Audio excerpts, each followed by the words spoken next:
ওপেনিংয়ে তানজিদ তামিমের সাথে থাকতে পারেন সাইফ হাসান, মিডল অর্ডারে ভরসা তাওহিদ হৃদয়, তিন পেসারের সাথে একাদশে থাকতে পারে দুই স্পিনার। ওয়ানডে সিরিজ জয়ের পর এবার অস্ট্রেলিয়ার বিপক্ষে টি-20 ফরম্যাটে শক্তিশালী একাদশ নিয়ে মাঠে নামছে বাংলাদেশ। দীর্ঘদিন পর 20 ওভারের ম্যাচে ফিরছেন নাহিদ রানা, তার সাথে থাকছে আরও একাধিক চমক। সব মিলিয়ে অস্ট্রেলিয়ার বিপক্ষে প্রথম টি-20 ম্যাচে কেমন হতে যাচ্ছে বাংলাদেশের সেরা একাদশ, সেটাই জানবো রিপোর্টে। অস্ট্রেলিয়ার বিপক্ষে ওয়ানডে ফরম্যাটে ইতিহাস গড়েছে বাংলাদেশ ক্রিকেট দল। প্রথমবারের মতো এই ফরম্যাটে সিরিজ জিতেছে লাল সবুজ প্রতিনিধিরা। এবার মিশন টি-20 সংস্করণে। যদিও এই ফরম্যাটে এর আগে 2021 সালে অজিদের সিরিজ হারার লজ্জা দিয়েছিল সাকিব রিয়াদরা। এবার ঘরের মাঠে আরো একবার তাদের হারানোর সুযোগ পাচ্ছে লিটন বাহিনী। সাগরিকায় শক্তিশালী একাদশ নিয়ে মাঠে নামবে টিম টাইগার্স। এই ম্যাচেও বাংলাদেশের ওপেনিং পজিশনে থাকতে পারেন বামহাতি তানজিদ হাসান তামিম। ব্যাট হাতে সাদা বলের ক্রিকেটে বেশ ভালো সময় পার করছেন তিনি।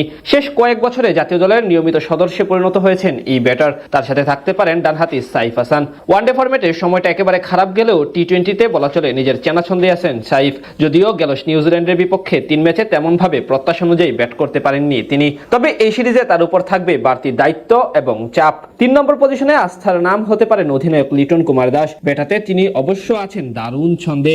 ওয়ানডে সিরিজেও দারুণ ব্যাট করেছেন এই উইকেট কিপার ব্যাটার। তাই অধিনায়ক এবং দলের মূল ব্যাটার দুদিক থেকেই তার উপর থাকবে বাড়তি দায়িত্ব। মিডল অর্ডারে দেখা যেতে পারে পারভেজ হোসেন ইমনকে। ওপেনিং পজিশন থেকে 4 নম্বরে এসে বেশ ভালোই পারফরমেন্স করছেন তিনি। শেষ 2 বছরে দলের অন্যতম সেরা রানের মালিক এই ব্যাটার। সদ্য শেষ হওয়া ঢাকা প্রিমিয়ার লিগে শেষ ম্যাচে খেলেছেন 150 রানের ইনিংস। তার সাথে মিডল অর্ডারে আরেক আস্থার নাম তাওহিদ হৃদয়। শেষ 5 ম্যাচে জোড়া হাফ সেঞ্চুরি হাঁকানো হৃদয় অস্ট্রেলিয়ার বিপক্ষে সিরিজের শেষ ওডিআই ম্যাচেও করেছেন 50। সব মিলিয়ে এই সিরিজে টাইগারদের মিডল অর্ডারে ভরসা হতে পারেন তিনি।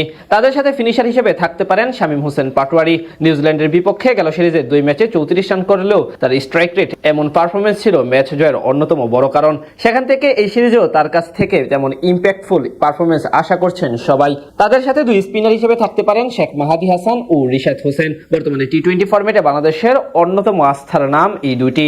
এছাড়া একাদশে 3 পেসার নিয়ে নিজেদের আক্রমণ সাজাতে পারেন কোচ ফিল সিমন্স, যেখানে দীর্ঘদিন পর টি-20 ফরম্যাটে ফিরতে প্রস্তুত স্পিড স্টার নাহিদ রানা। ক্যারিয়ারে একটি মাত্র 20 ওভারের ম্যাচে খেলেছেন তিনি। তবে অস্ট্রেলিয়ার বিপক্ষে সিরিজ জয়ের পথ সহজ করার জন্য তাকে স্কোয়াডে রেখেছে নির্বাচকরা। তার সাথে প্রথম ম্যাচের একাদশে থাকতে পারেন শরীফুল ইসলাম ও কাটার মাস্টার মুস্তাফিজুর রহমান, 2 বামহাতি দলের অন্যতম গুরুত্বপূর্ণ সদস্য। সব মিলিয়ে অজিদের বিপক্ষে বেশ শক্তিশালী এবং ভারসাম্যপূর্ণ একাদশ নিয়ে মাঠে নামবে বাংলাদেশ দল। যদিও এই ফরম্যাটে এর আগে 2021 সালে অজিদের সিরিজ হারার লজ্জা দিয়েছিল সাকিব রিয়াদরা। এবার ঘরের মাঠে আরো একবার তাদের হারানোর সুযোগ পাচ্ছে লিটন বাহিনী। সেখানে বাংলাদেশ তাদের বিপক্ষে 4-1 ব্যবধানে সিরিজ জিতেছিল।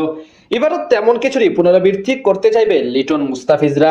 এখন দেখার পালা 5 বছর আগের সেই সিরিজের মতো আরো একবার অস্ট্রেলিয়াকে হারানো যায় কিনা।